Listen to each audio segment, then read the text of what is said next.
Halo gengs, ketemu lagi. Alhamdulillah geng, keadaan aku udah baik-baik saja dan aku sehat-sehat saja. Setelah kemarin 24 jam aku melawan rasa sakit, aku dengan begini dan juga sempat flu. Tapi ini bukan corona ya gengs. Ataupun corona yang katanya tanpa gejala. Aku sih tidak terlalu ini banget, padahal yang namanya sakit meriang itu sudah zaman dulu itu udah ada sebelum yang namanya ada corona, ya toh. Jadi di sini geng yang menimbulkan kita akhirnya pikiran kita itu kacau. Iya, karena sesuatu hal yang terjadi di zamannya, di eranya dan di waktunya kebetulan bertepatan dengan sesuatu yang pernah terjadi di dulunya.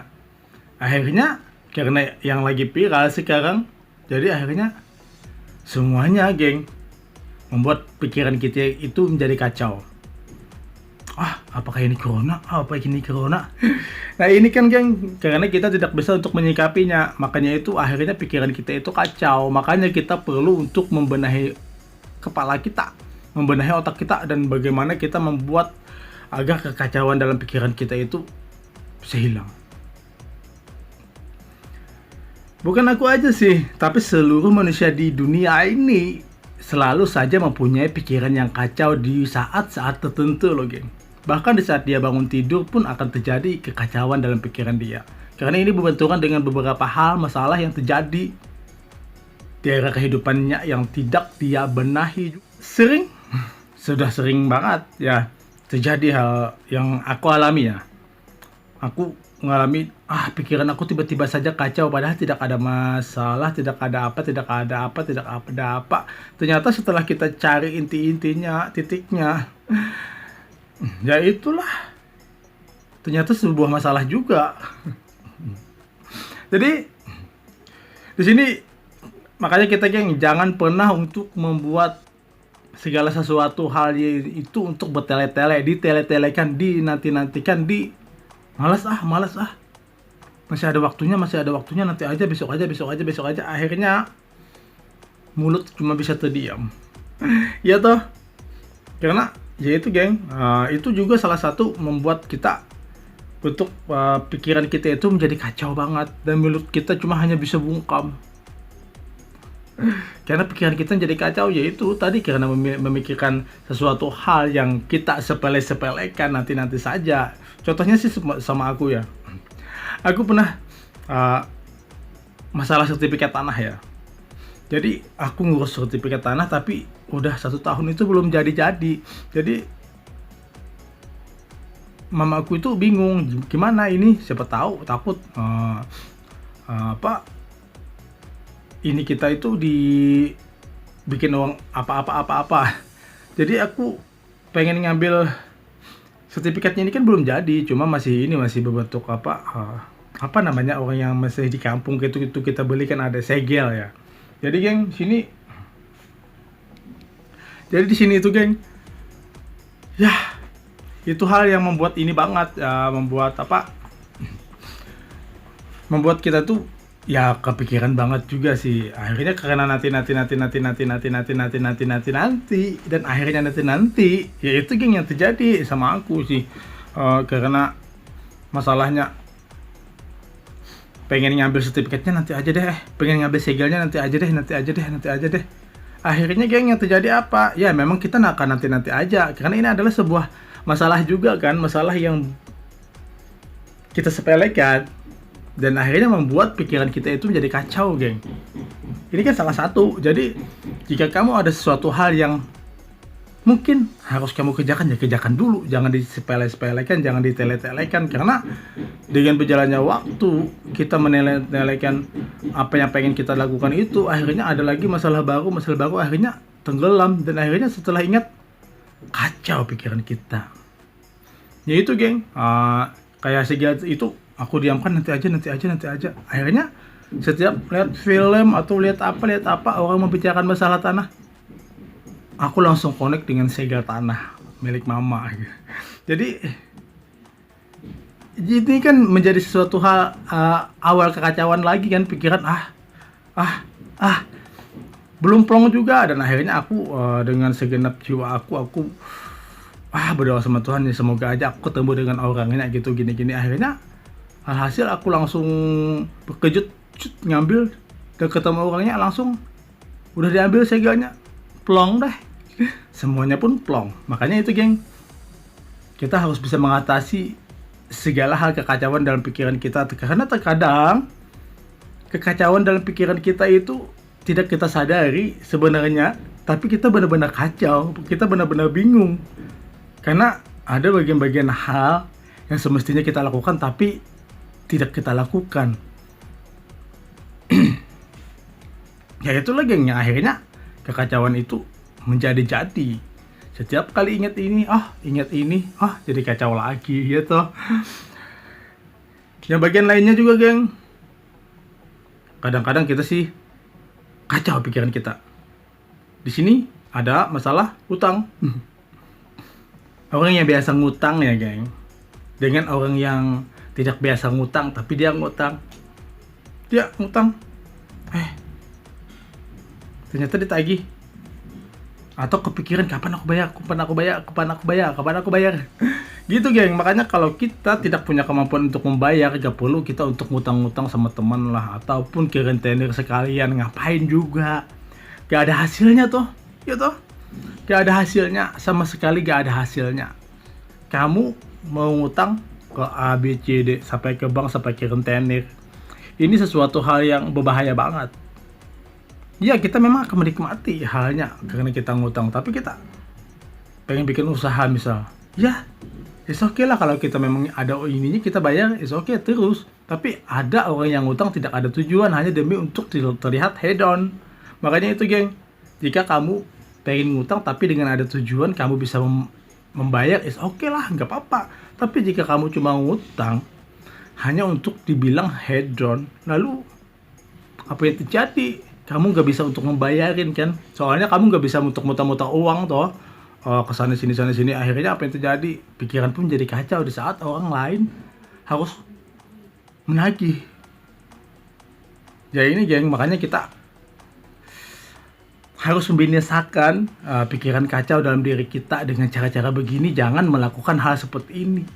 Jadi kita jangan pernah untuk melakukan hal ini. Inilah kita untuk mengatasi segala hal kekacauan dalam diri kita, dalam otak kita. Kita perlu mengatasinya ya dengan begini ya. Tidak mentele-telekan sebuah hal perihal gitu. Tidak ngutang karena yang tidak berfaedah gitu. Ngapain juga ya toh. Jadi geng, kadang-kadang kacau-kacau itu ya itu sih sebuah beban juga ya. Tapi ada juga kita kacau pikiran kita karena kita kurang relaksasi ya geng. Ada juga sih, makanya sebagian orang pekerja berat, pekerja keras, pekerja 24 jam. Jika dia dalam 1 bulan dia tidak ada yang namanya relaksasi ataupun untuk jalan-jalan ke sana sini, pikiran kita akan kacau juga geng. Kacau. Makanya kan yang namanya bekerja, mereka punya waktu untuk liburan, pengennya begitu. Tapi jika tidak ada gimana? Tapi kita harus mencari luang waktu untuk relaksasi, bukan untuk ini, bukan membutuhkan waktu yang panjang ya geng. Karena relaksasi itu hanya sebuah waktu yang pendek tapi berarti banget.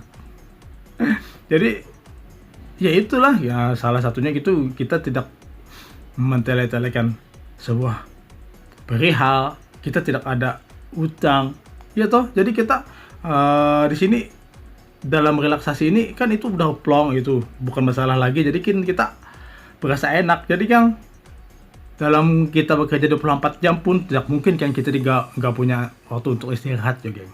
Jadi jika kita punya waktu untuk 1 jam 2 jam, kenapa kita tidak pergi aja ke tempat untuk relaksasi seperti pijat apa-apa itu kan butuh juga sih geng. Kita butuh juga untuk menghalau rasa kekacauan dalam diri kita. Dan kita juga bercerita geng sama teman, kita ketemu teman, itu juga salah satu relaksasi loh geng. Asal kita bercerita tidak untuk yang terlalu menggosip-gosipkan orang banget. Kita bercerita adalah masalah tentang pribadi kita dan kita menceritakan semuanya untuk bisa menjadi plong sih. Itu ada baiknya juga sih kalau kita ada masalah, hal yang mungkin kita tidak bisa untuk berpikir baik dengan hal ini. Ini juga kan suatu hal yang membuat kita tuh kacau banget pikiran kita. Makanya itu kita butuh relaksasi kan. Relaksasi ya udah kayak pijat-pijat apa-apa. Dan salah satu relaksasi itu juga adalah kita ketemu teman, kita ngopi bareng, kita teh bareng, kita duduk bareng. Tapi kita tidak untuk menggosipkan, tapi kita bercerita tentang sesuatu hal, perihal yang tidak ada di orang lain, hanya ada di diri kita, dan kita bercerita kepada teman dan kita minta pendapat bagaimana ini. Itu kan salah satu juga hal yang membuat kita bisa tenang, kita tidak kacau pikiran kita loh geng. Makanya itu relaksasi dan bercerita sama teman juga butuh banget, perlu banget. Jika ada suatu hal jangan pernah untuk dipendam sendiri. Kita memendam sendiri risikonya ada. Kita bercerita itu juga risikonya juga ada. Karena salah satunya itu yang penting kita bisa menjadikan plong geng. Kita bercerita tentang diri kita, misalnya kita kepada si A, kita percaya. Tapi akhirnya si A bercerita lagi ke lain. Ya udah, itu adalah risiko. Yang penting di sini kita merasakan plong. Tapi memang ada masalah lagi, itu adalah ke belakangnya lagi nanti. Tapi kalau kamu mau pengen cerita untuk relaksasi, untuk bercerita kepada teman, pilih teman yang benar-benar klop dengan hati kamu, yang bisa menjaga perasaan kamu dan bisa untuk berdiam tanpa ada banyak kata kepada orang lain. Itulah geng, kadang-kadang sih kacau pikiran itu selalu terjadi. Apalagi aku aja sering terjadi sih. Jadi bagaimana aku menanggapinya? Kita lihat, karena kan kadang-kadang geng kita harus merasakan yang namanya kacau pada diri kita itu terkadang itu ada suatu hal, masalah yang belum kita patenkan, ada sebuah masalah yang belum kita selesaikan, tapi kita lupa. Terkadang itu sebenarnya. Makanya itu geng, kita butuh banget berbagai macam hal untuk bisa menghentikan kekacauan dalam kepala kita. Ibaratkan ini adalah kekacauan geng dalam otak kita. Ini belum mencapai tingkat stres ya. Ini cuma kita bangun, kita terkejut. Kita terkejut. Aku belum mengerjakan ini. Ini kan menjadi kacau pikiran kita kan. Kalau kita stres itu karena kita begini.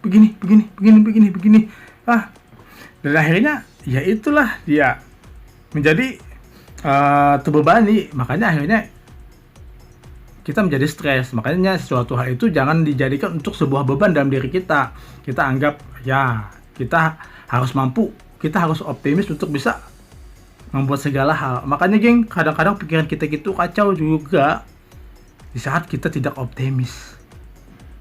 Apapun hasilnya kita selalu was-was. Kita selalu wah.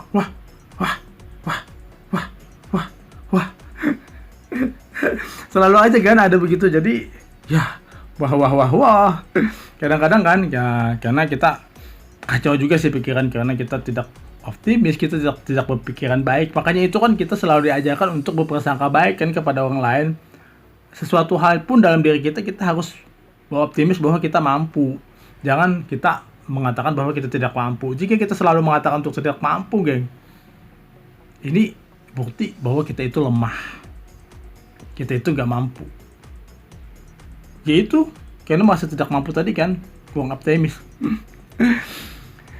Dan akhirnya geng, karena kita kurang optimis, kita tidak percaya diri kita, dan akhirnya segala halnya kita sudah terlewati, dan akhirnya ternyata begini, kenapa aku tidak ini saja kemarin, kenapa aku tidak ikutan saja kemarin. Itu kan salah kamu sendiri toh, karena kamu kurang percaya diri, kamu tidak terlalu memikirkan sesuatu halnya, bahwa kita sesuatu hal itu perlu untuk dicoba lebih dulu sebelum kita merasakannya. Makanya itu akhirnya di sini muncul dalam diri kita tekanan, di mana kita selalu menyalahkan diri kita. Terkadang, geng, kita menyalahkan diri kita itu kadang-kadang kita pun tidak sadar. Oh, oh, oh. Terkadang kita tuh nggak sadar, geng, karena kita sudah menyalahkan diri kita sendiri loh, geng. Kita tuh kadang-kadang tuh nggak sadar banget kan.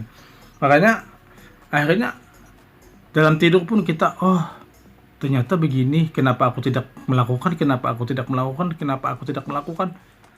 karena dari awal tadi karena tidak optimis kan. Kamu tidak punya keyakinan yang 100% dan akhirnya kamu tidak melakukan, dan ternyata sesuatu itu kamu bisa. Makanya itu kan, optimis lalu kamu bisa. Dan ini juga salah satu untuk membuat kamu untuk menjadikan pikiran kamu dan kamu tidak kacau. Dan setelah terjadi akhirnya kamu menyalahkan diri kamu, dan ini juga kan membuat amburadul otak kamu, dan ini benar-benar kacau dan sekacau-kacaunya, geng. Dan makanya itu, geng, kita nggak perlu untuk selalu menyalahkan diri kita. Kita harus berkata, ya itu sudah terjadi, is okay, bukan rezeki. Nah, makanya kita harus bisa lagi untuk menghalaukan semuanya agar tidak menjadi kacau dalam pikiran kita, geng. Dan bagian terakhirnya, geng, kadang-kadang kita ada merasakan kacau sekacau-kacaunya. Padahal kita sudah melakukan ini, kita sudah melakukan semuanya, ini itu. Tapi pikiran kita masih kacau, geng. Satunya itu adalah kita kurang bersyukur kepada Tuhan, kita tidak mendekatkan diri sama Tuhan. Ini juga salah satu. Kita, yang namanya kita umat beragama, kita harus percaya bahwa Tuhanlah memegang kendali atas segalanya. Jika kita tidak mendekatkan diri, kekacauan itu akan selalu ada. Perasaan itu akan selalu ada, geng. Makanya itu bayangkan mereka yang tidak percaya dengan Tuhan, terkadang kan mereka, yaitu sampai mereka bunuh diri, apa-apa, ya. Karena mereka udah kehilangan kendali yang namanya Tuhan itu nggak ada di hati mereka. Walaupun mereka sudah beragama gitu, walaupun mereka percaya dengan Tuhan, tapi mereka ada hilang kendali bahwa Tuhan itu nggak ada, kata mereka. Akhirnya yaitu dia bunuh diri akhirnya. Makanya itu kita perlu untuk pendekatan diri kepada Tuhan. Salah satunya itu adalah berdoa, geng. Berdoa. Ya, makanya itu, geng, kita harus was-was banget, jaga banget otak kita untuk tidak selalu kacau. Kalaupun terjadi kekacauan dalam pikiran kita saat kita bangun tidur, atau saat kita di jalan, atau saat kita sampai di rumah teman, tiba-tiba pikiran kita kacau. Yang tadinya mood menjadi gak mood, jadi gini. Itu kekacauan pikiran kamu terjadi. Makanya kita harus bisa mengatasi dan pikirkan satu persatu. Apakah ada suatu hal yang belum kamu lakukan? Apakah ada suatu hal yang kamu berpikir negatifnya? Makanya itu, lakukan yang terbaik untuk otak kamu agar kamu tidak bisa menjadi kacau, geng. Dan kita harus bisa untuk mengatasinya.